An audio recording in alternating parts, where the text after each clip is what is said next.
بسم اللہ الرحمن الرحیم۔ السلام علیکم۔ لائف ہسٹری چینل میں میں زینب نور آپ کو خوش آمدید کہتی ہوں، اور آج میں آپ کے ساتھ شیئر کرنے والی ہوں کہ تاریخ جو ڈیٹ ہم لکھتے ہیں اس کا آغاز کب ہوا اور کس کے دور میں ہوا۔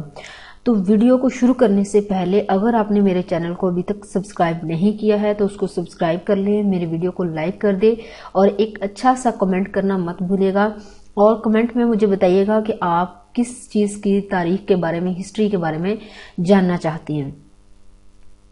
تو چلتے اپنی ویڈیو کی طرف کہ تاریخ ہجری کا آغاز کیسے ہوا۔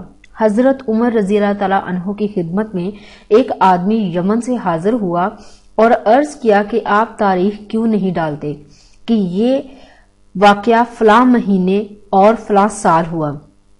حضرت عمر رضی اللہ تعالیٰ عنہ نے فرمایا کہ نہیں، پھر وہ آدمی چلا گیا۔ حضرت عمر رضی اللہ تعالیٰ عنہ خلوت غزی ہوئے تو دل و دماغ میں یہی خیالات بار بار آنے لگے، یہاں تک کہ آپ کا دل مطمئن ہو گیا۔ تو آپ نے مہاجرین و انصار کو ایک جگہ جمع کیا اور اس یمنی آدمی کی بات پیش کی، پھر ان سے ایک سوال کیا کہ تاریخ کا آغاز کہاں سے ہونا چاہیے۔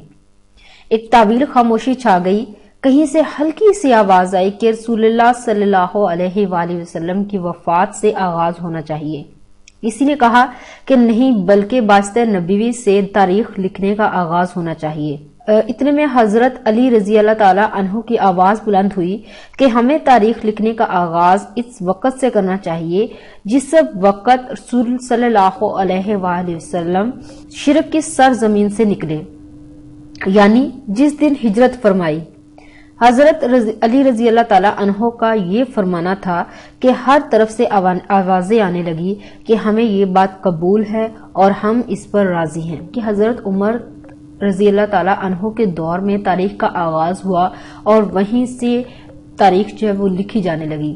اور انہوں نے جو سٹارٹ لیا وہ آپ صلی اللہ علیہ وسلم نے جب ہجرت کی، جب بہت زیادہ شرک بڑھ گیا اور آپ صلی اللہ علیہ وسلم نے ہجرت کی، وہاں سے اس تاریخ کا آغاز کیا گیا۔ تو مجھے امید ہے کہ میری ویڈیو نے آپ کو کافی زیادہ معلومات فراہم کی ہوگی، آپ کو اچھی لگی ہوگی۔ تو ویڈیو میں کمنٹ کر کے بتائیے گا کہ آپ کو یہ ہسٹری جو ہے وہ کیسی لگی۔ تو سپورٹ کرنا مت بھولے گا اور اپنے دوستوں کے ساتھ شیئر کرنا مت بھولے گا۔ مجھے آپ کی بہت زیادہ سپورٹ کی ضرورت ہے، آپ کی ہیلپ کی ضرورت ہے۔ Thanks for watching. اللہ حافظ۔ دعا میں یاد رکھیے گا اور اپنا بہت سارا خیال رکھیے گا۔